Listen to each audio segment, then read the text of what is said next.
What's up, YouTubeites? Welcome to Lords of the Longbox Spencer CovrPrice Top 10 for the week ending November 20th, 2021. Our last show before of the week, before Thanksgiving. We're not having a shaker show, and we're not doing our annual Black Friday sale. So this is it for at least till next Tuesday, man. Okay. Now, why didn't we do the Black Friday sale this year? I'm over it. It's just there's just too many people and too many platforms, and I'm over it. So you're over it. Okay. Yeah, I'm over it. I'm done. Speaking of done, I think it's about time we say the word, shall we? It's been a minute. Say the word. Go for it. All right. It's been a while.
What's good, party people? It's your man, Devo. Welcome to Lords of the Longbox Spencer CovrPrice Top 10. I got my man Marty in the house. Oh, actually, JB, say what's up. How you doing, everybody? Welcome to the top 10 list. You're going to have some of these books, I'm telling you. And if you didn't see the thumbnail, there's one thing that's driving a lot of these books, and you know what it is. So you said that last time, and you pretty much jinxed everybody. So I did. Marty, would you like to give us our opening blessing, please? Oh, welcome, geeks and geekettes, and may your long boxes be blessed and filled with many, many varieties of comics. Thank you, and Excelsior. Excelsior. This is brought to our friends over at CovrPrice.com for your price guides, collections, and trends. Sign up for a 2-week free trial or $6.99 a month. That's cheaper than the price of a McRib value meal, which you can get right now. Also, Our friends at Bird City Comics, Twin Slower couldn't make it, but use discount code LOTLB to get 15% off anything in the Bird City Comics store. Also, there won't be a Shaker Show this week, but our friends at CovrPrice want you to know they're doing a lot of giveaways for Black Friday and Cyber Monday. Look at all those good things here. Holy moly. Yeah, I'll drop What's the lowdown on this? What's the scoop on this, Tivo? How do people get in on these? You just go to that link I just posted in there and just you just got to be a member. And you just click on enter and you're entered. So just enter. You can enter once a day. So easy peasy. Yeah, that's it, man. So I got some really cool stuff right there, man. I just entered myself. So click on that link and enter. They're not doing anything crazy. It's just a randomizer, man. So let's get right to it, boys and girls. This is Cover Price Top 10, where we look at the hottest trending books on the market and the aftermarket for both sales and percentage of books sold and percentage of sales. So get us right to it, boys and girls. What do you have for this week's runner-up? Yeah, runner-up is Amazing Spider-Man #5. This is by Marvel, published in 1999. The Madam Web trailer has dropped, and fans have been pretty tepid about it. Hasn't been a massive uproar, nor has there been really much excitement. Nevertheless, the trailer showcased a handful of new heroes and costumes. We all know how much collectors love their key books. This book featured Maddie Franklin's first appearance as Spider-Woman. In the trailer, we see Celeste O'Connor playing Spider-Woman in her traditional costume. Other important keys in her histories are her first cameos in the Spectacular Spider-Man #262 and her first full appearance in the Amazing Spider-Man #441. Out of these 3 books, Amazing Spider-Man #5 is leading the charge of movement and value. It is likely due to the secret appearance tucked away in this book. This book is also the first appearance of Charlotte Witter, the granddaughter of Madam Web, rumored to appear in Madam Web. We tracked 23 copies sold at a 7-day trend of 64%, with a high sale of $89.99 for a CGC 9.8 and a current raw near mint fair market value of $24. I'm confused. How the second part where you said that the granddaughter is rumored to be in the movie, like how? Yeah, because Madam Web is old right? as shit in the comics, all right? I mean, Yeah, you know, she is, I mean, and that chick was it Dakota Fanning or whatever her name is, supposedly plays Madam Web. But are you telling me this is also the first appearance of Spider-Woman? That can't be right. No, it's not the first appearance of Spider-Woman. No, Maddie Franklin's Spider-Woman. Get it right, Tebow. Yeah, Maddie I'm reading how Franklin's we first see appearance Celeste as O'Connor Spider-Woman. playing Spider-Woman in her traditional costume. One of the important keys in this history are the first cameo of the Spectacular Spider-Man 262, 87441. Be on the lookout for these books. I for one, I dug the trailer, man. I didn't see anything wrong. Yeah, I liked it. It reminded me of a CW show.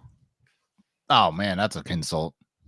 It did though. It reminded me of a CW. It had show. It had that feel. cinema of definitely the Sony sort of universe, if you will.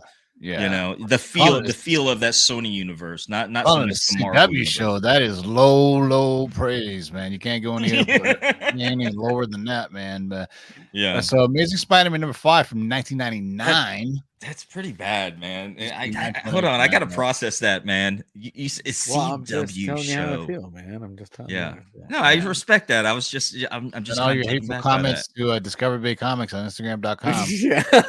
All right, now we up for number 10. All right, folks. Now to the official top 10 list, and coming in at number 10, we've got Black Panther issue number 6, the Dole E 1 in 25 variant. Man, this thing just came out recently, didn't it? Now, there's a new king in town. All hail King M'Telly. M'Telly? Sure, why not? Why not? Well, he's not technically new to the throne or the mantle of Black Panther, as he held both titles a century before T'Challa. Now, when fans saw the solicitation for this book, their attention was immediately on King M'Telly.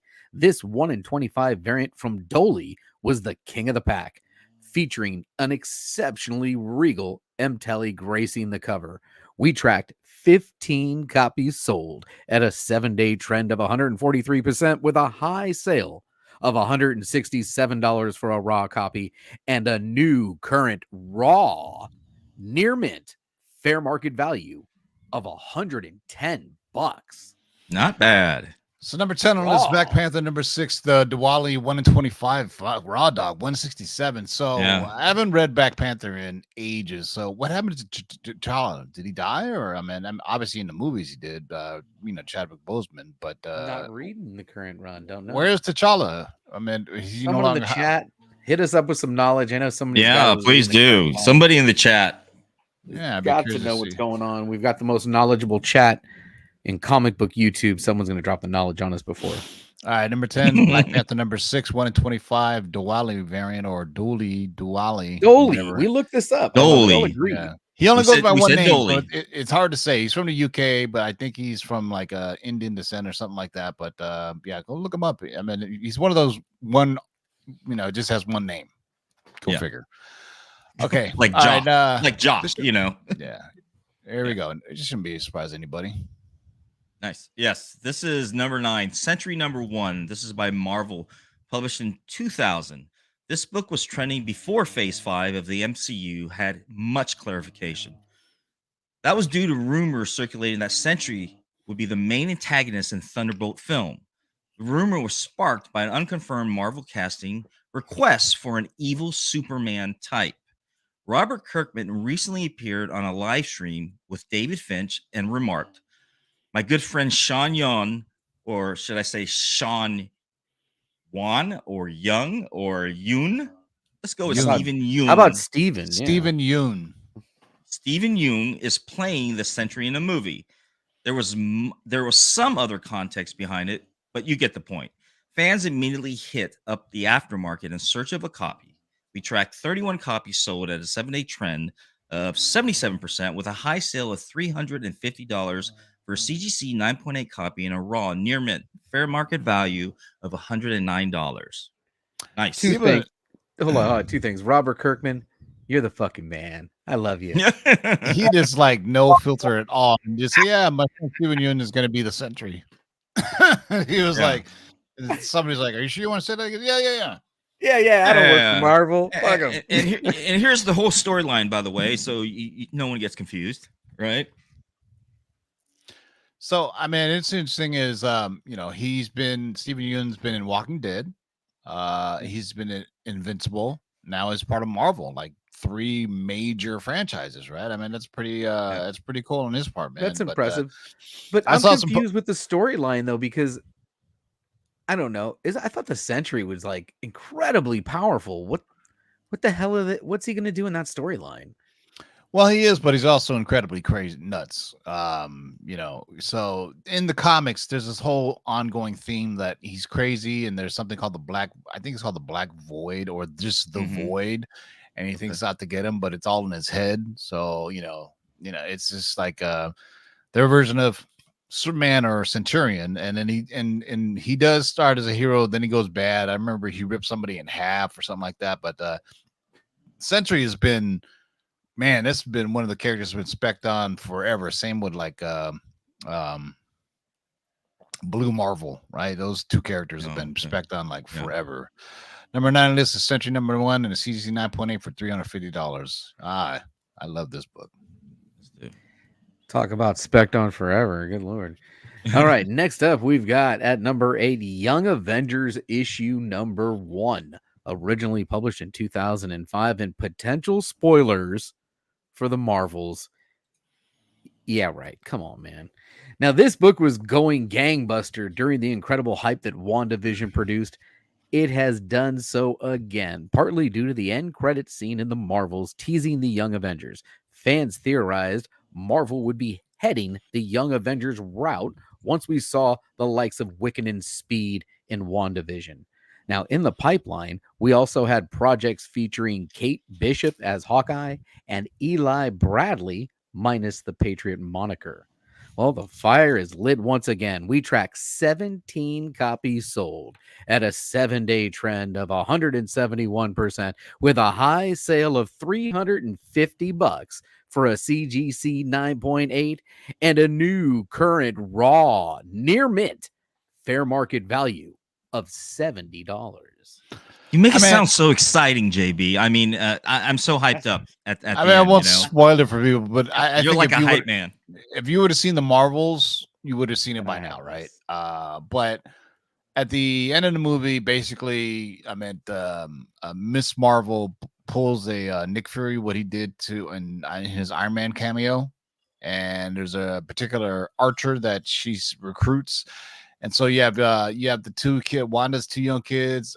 Don't forget about America Chavez as well. So but I'm unsure if America Chavez would be part of Young Avengers or would she be part of Strange Academy? Because you know how she ended up in Comertage at the end of Into the Multiverse of Madness. And so be interesting to see, man. Maybe throwing a little Miles in there. Why not, man? Boom. I just watched both of those too. I just watched Across the Spider-Verse and I just watched Into the Multiverse of Madness. Great.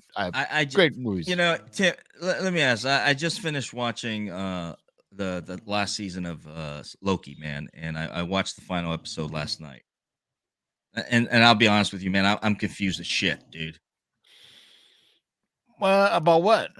Yeah, tell me what you're confused. I thought it was. I just did not understand, and just a great way to complete the story arc, dude. Man, I mean, at that especially that last episode, I was just like, what? Where the hell are they going with this, man? What is all these Secret Wars streams and him grabbing it and sitting? Those were the timelines, man. Those were the timelines. I know. It's just spoiler alert. I thought it was just too artsy, man. I just thought it was too artsy. It was awesome. So basically, Loki takes the place of the one He Who Remains, right? And he realizes he's the one that's causing all of these branches in the timeline. So he realizes that he needs to sacrifice himself. But I also, incursions was brought up before. It was brought up into the Multiverse of Madness by Doctor Strange. Well, that's right. There was an end credit scene, right, with Clea.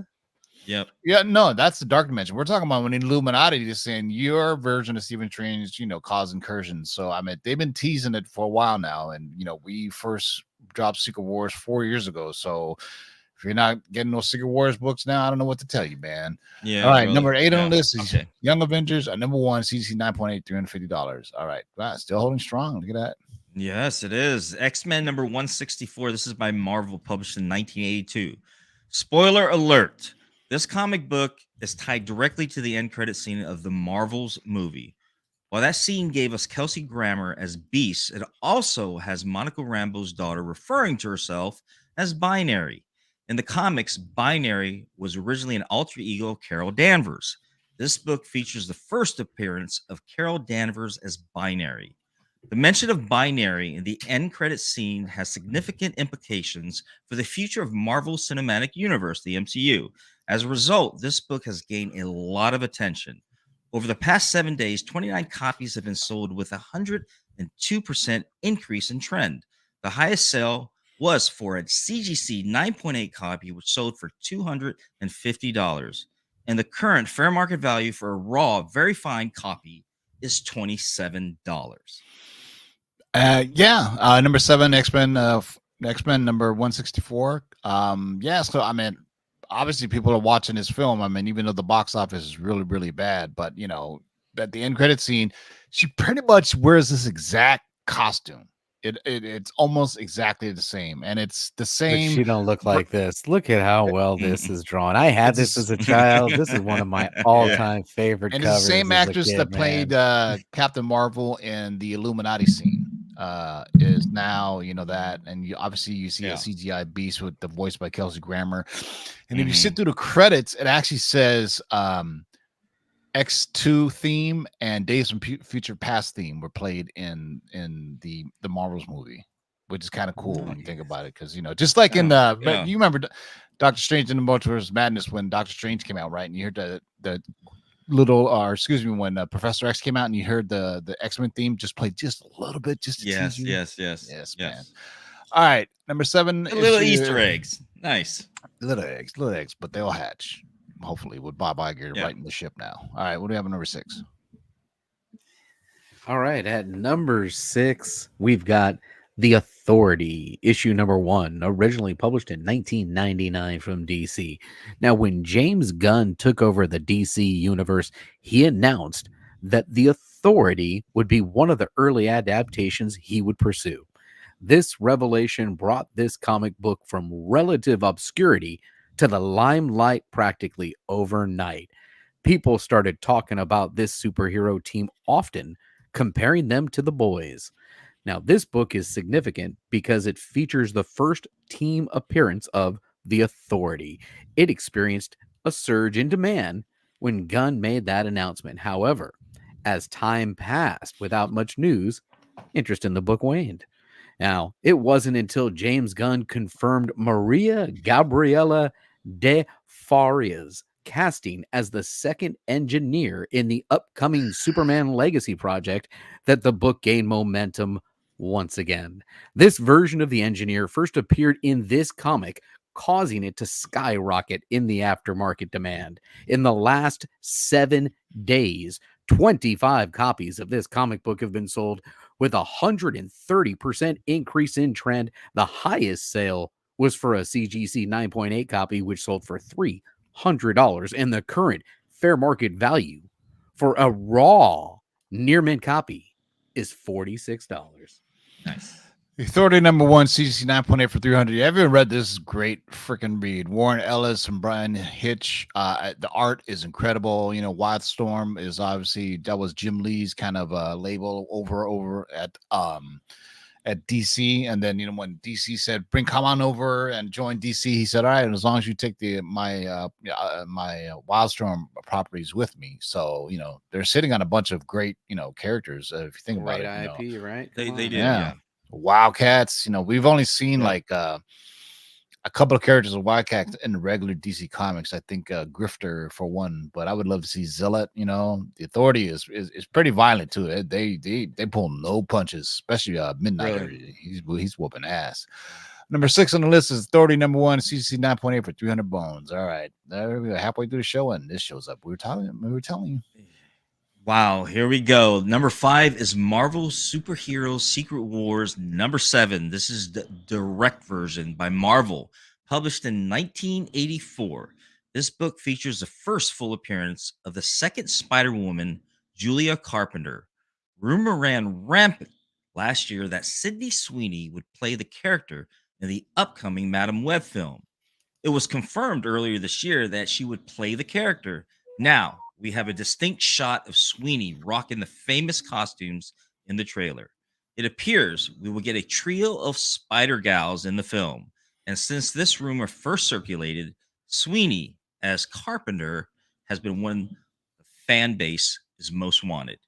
It appears we may just get that. We tracked 41 copies sold at a 7-day trend of 95%, with a high sale of $250 for a CGC 9.8 copy and a raw, very fine, fair market value of $16.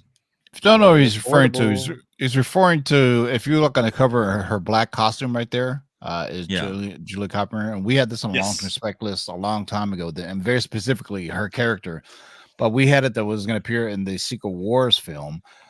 Maybe Sony will, you know, because remember, Sony has rights to like something ridiculous 300 characters in the Spider-Man library that they have the IP to do movies on. And I don't understand how the clock works though. So they have to release once a year, once every 2 years, once every what period of time? Every 7 years, I think, before they lose the like Ghost Rider, famously, Incredible Hulk. You know, they lost. They didn't make another sequel for another, like, I think it was 7 years. But I think, remember when Sony and Marvel ended their contract back? Jeez, I want to say, I don't know. I was on YouTube talking about it with my man Mikey Sutton, rest in peace, and he was talking about how Sony's going their own ways and with their Marvel characters, they're not going to do anything. And we didn't believe the smoke. I mean, you know, me and Mikey were telling everybody, and everybody else was singing, you know, everybody else was, you know, making videos about this is the end of blah, blah, blah. No. And so they're going to, you know, I think they'll, you know, they'll swap characters out here and there and let them, you know, borrow here and there. Like they did Spider-Man, probably the most cameo here or there, right? Obviously Spider-Man is the most famous one that's been, you know, but you know, well, we shall a lot of things revolve around Spider-Man. You know, speaking of Spider-Woman, there's also Spider-Woman in Across the Spider-Verse. Remember she's the black chick that's pregnant who drives a motorcycle. Yep. She's Spider-Woman. yeah. So I mean, I wonder, is there a comic version of her? That's Spider-Woman. Maybe I think so. I seen a cover of that before. Maybe. Yeah. Anyway, great film. It's on Netflix right now. Go peep it out after you watch the show, obviously. Number 5 on the list, Marvel Superhero Secret Wars number 7 is 9.8 for $250. All right. This is All back right. on here. Before we get to number 4, I just want to take a moment to thank the 94 strong in the live chat. You are fantastic. Nice. Thanks for hanging out with us tonight. If you're enjoying tonight's show, please take a moment, hit the thumbs up. All right. At number 4, we've got Amazing Fantasy issue number 1, originally published in 2004. Now, this book popped off when the initial Madam Web rumors began to swirl. The community had it pegged from the get-go that Isabella Merced would portray Arana Corazon, who first appeared in this book. Now, with the trailer finally dropping, we saw the character in action, albeit briefly, and sporting her iconic goggles like she does in the comics. We still don't know if she'll evolve into Spider-Girl as the film progresses, but the community has their eyes on this character and this book. We tracked 42 copies sold at a 7-day trend of 152% with a high sale of $180 for a CGC 9.8 and a new raw near mint fair market value of $34. Yeah, so this has been on the list before too. A couple of years ago, Amazing Fantasy #1 coming in at number 4. And if you see the trailer, she picks out like 3 chicks that and supposedly saves her life because she's like slipping through time or time dimension space, whatever the hell. She's looking into the future. Yeah, And what she can do, she has premonitions about the future, and then after that, what pretty much Madam Web's. That's Madam Web's power set, isn't it? I mean, you know, and so. At one point toward the end of the trailer, you see them all kind of costumed up. And so if you follow like, big YouTube channels like Emergency Awesome or New Rockstars, they'll pause it and break it down. I mean, it's amazing how people just have an eye for this kind of stuff. So, I'll be honest with you, man. I was a little bit skeptical, a little reluctant back when they started coming out with all these variants of Spider-Man, Spider-Girl, and all that, right? Well, the original Spider-Woman and Spider-Girl, but when they started coming out, I think you saw a large portion of it around 2013, 2014 of all these different Spider characters, and I was a little bit skeptical, man. But this thing has really taken off. Well, I think my secret sleeper is still what if Spider-Girl, if you remember that one. So that one's like, what if like Peter Parker and MJ had a kid, and it was I think it was Spider-Girl, and they end up making a regular Spider-Girl series. And I'm trying to think if that was Mayday Parker or not. I'm not sure, but in Across the Spider-Verse, Mayday Parker shows up as a baby, as Peter Parker's little baby. That's a little scene. Yeah. Well, it should be no surprise. This is number 3 since everything else has been related to it. I know, right? Here we go again. Amazing Spider-Man number 210. This is by Marvel, published in 1980. The last time this book hit our list in the newsstand edition was after Sony announced plans to move forward with a Madam Web solo film. A large majority of the fan base thought it would never come to pass due to the weak fanfare for Morbius and the abandonment of the El Muerto project. Sony wasn't playing the recently dropped a trailer for a Madam Web film that got the community buzzing.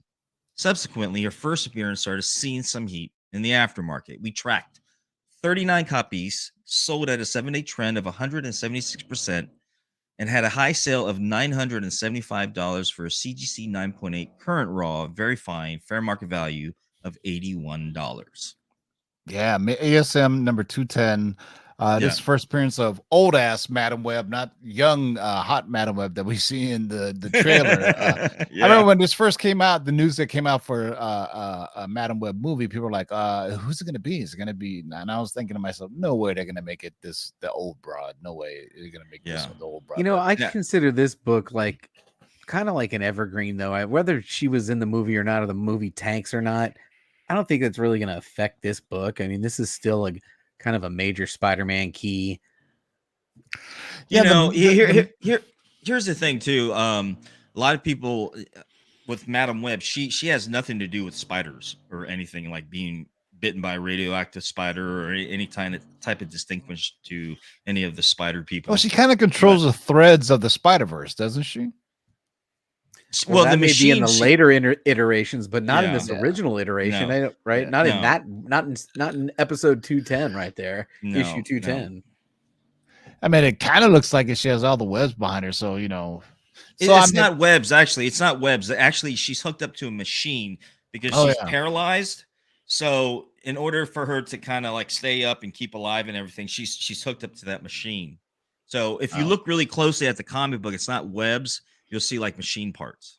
yeah. Looks like Todd McFarlane webs. And you know how he used to draw his webs really Yeah, like yeah, clunky, yeah. But I it's love Todd amazing how, McFarlane's webs. yeah, Those throughout were the so years, unique, man. the mythos of the amazing of Spider-Man is built, through how the multiverse of kind of just all these spiders and everything, kind of like a Council Yeah, Reads, like how all the spiders are connected to the Spider-Verse and everything. I mean, there yeah, was, yeah. and then the movie really delved into it a lot. I mean, if you watch Across the Spider-Verse, just see how many cameos there are from everything from Spider Horse to, you know, Spider Punk to I know. the what's his name, Ben Riley to, I mean, there's a ton of them, man. And Spider Porker. What was Peter Porker? Porker, Peter he's not in the Porker. second Yeah, one. He's not in the second one. He's in the yeah, first one though. Yeah. But yeah, it's such a good film, man. And the animation is just top. It's just amazing. yeah.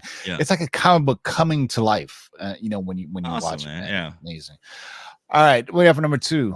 And speaking of Todd, How come we didn't have an over under on Madam Web I was books on this no, list? just Spider-Man I books tell you. in period. Yeah. Unbelievable. Final read of the night for me, folks. 104 strong in the chat. You guys are fantastic. Thank you for hanging out with us tonight.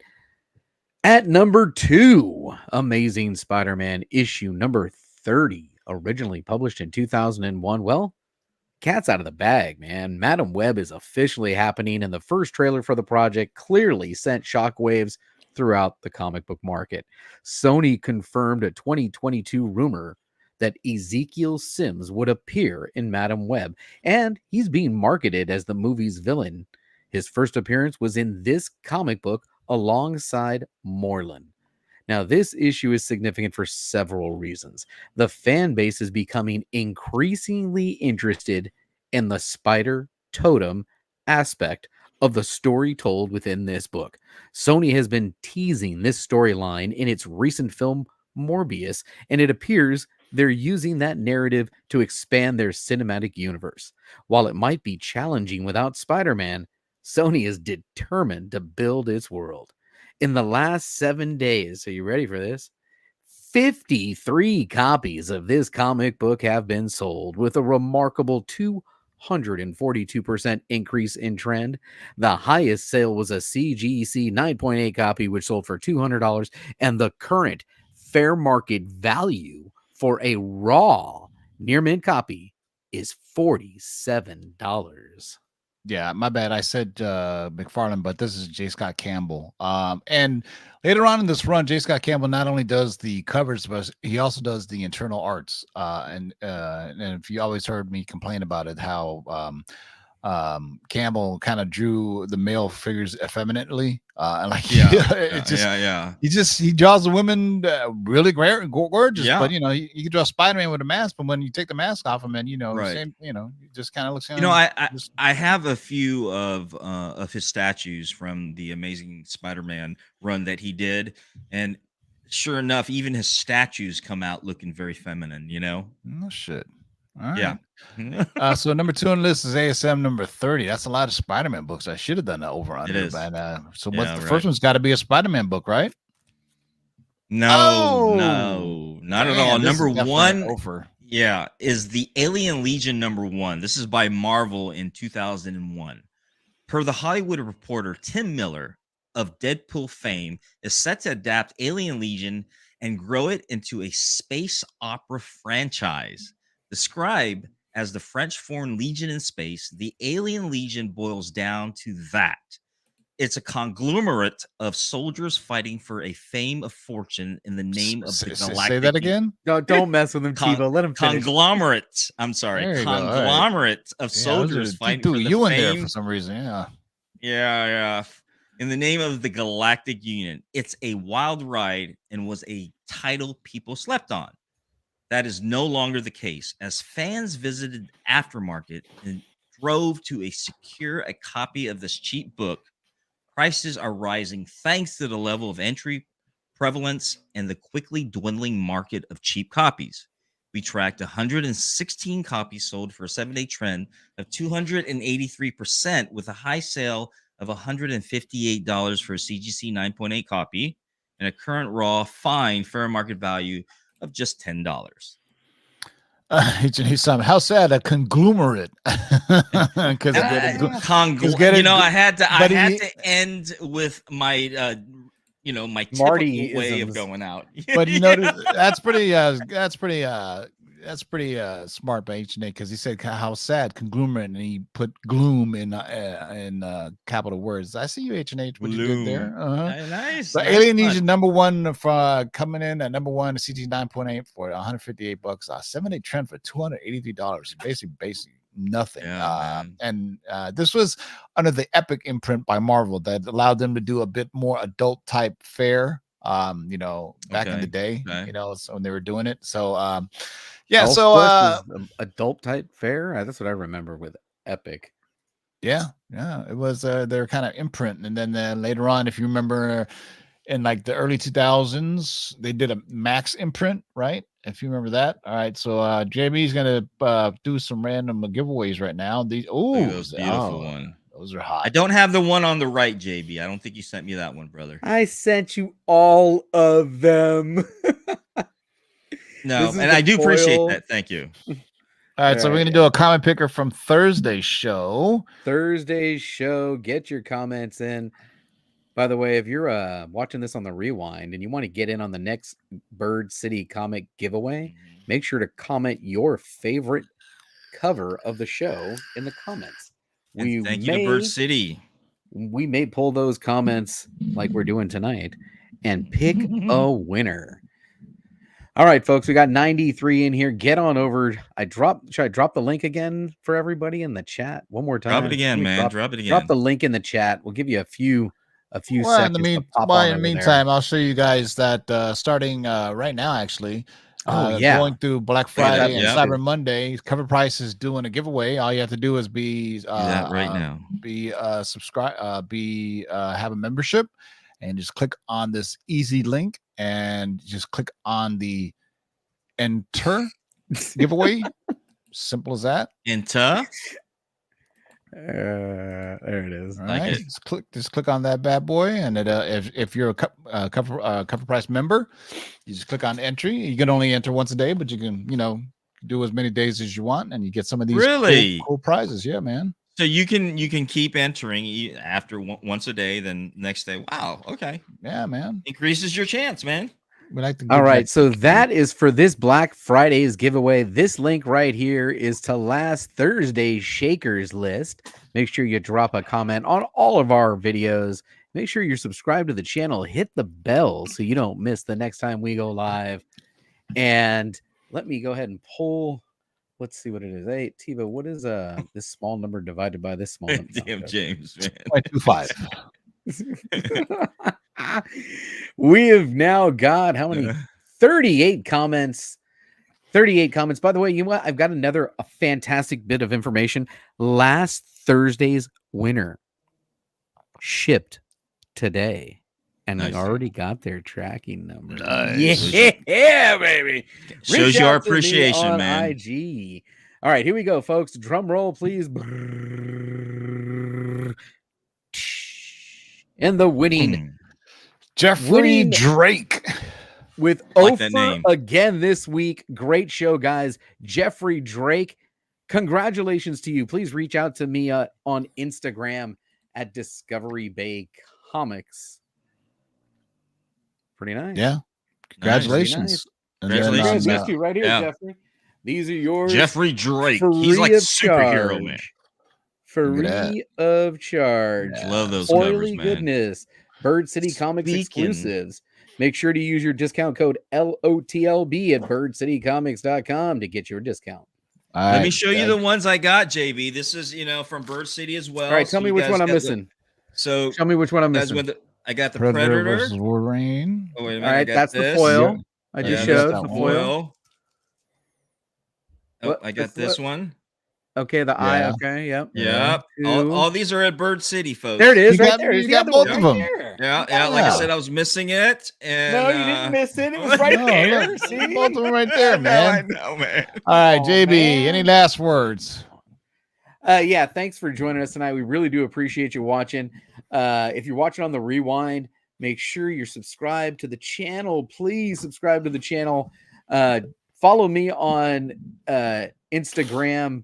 And as always, don't forget, everybody, we had a good time. Marty, would you like to give our last thankful Thanksgiving blessing before we take the break until next Tuesday? Oh yes, absolutely. And I hope always fun being on the show. I always have a great time. And everyone out there, please be safe. There's a lot of madness going on out there when you're traveling to go see your loved ones, your friends, your families. Have a great and wonderful, happy Thanksgiving. And may all your turkeys and may all your cranberries and your pumpkin pies and all those wonderful Thanksgiving meals be abundance for all of you guys. And may you continue to get so many wonderful, great comic books in your long boxes.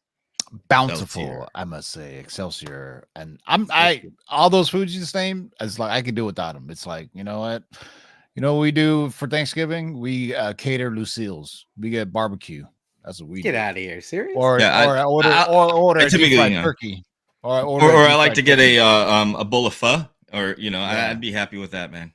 Yeah. No, Or man, I you need know, Popeyes Popeyes has deep fried turkeys, which is really do. good. You guys should eat Crackle that. Barrel actually, and we're not by no means promoting them, but you know, Crackle Barrel, they also do like you pay like $150, you get a turkey, some side Unless meals they'd and like to stuff. sponsor us and then reach out to us, and then we'll be.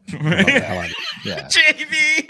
Cracker Barrels at 2 a.m. Yeah. Cracker Barrels are like a Denny's at 2 a.m. And nothing good's going to happen Yeah. at Cracker Barrel at 2 a.m. when you're drunk. All right. For Marty, JB, Miss Laura, and Matt Damon who couldn't make it, this is Devo wishing you guys a very happy Thanksgiving. And we'll see you guys next Tuesday for the Cover Price Top 10. Until next time, boys and girls, keep digging in them long boxes. Peace out.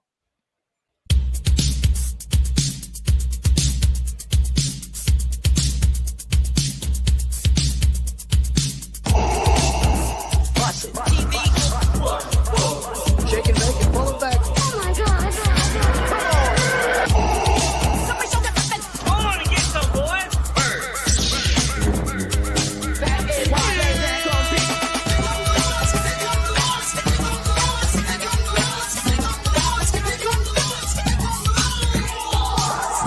In the great hall of the Justice League, there are assembled the world's three greatest heroes, created from the cosmic legends of the universe. Their mission, to fight injustice, to right that which is wrong, and to serve all mankind.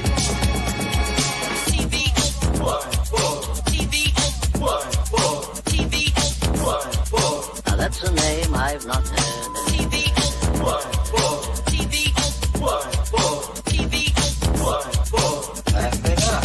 In this, you shall know that the Lord is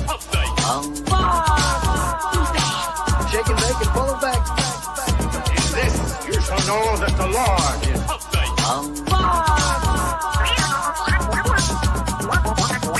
In this, you shall know that the Lord is Hold on and get some, boys. Jack, here's the deal. I'm the best there is. In this, you shall know that the Lord is What's in the box?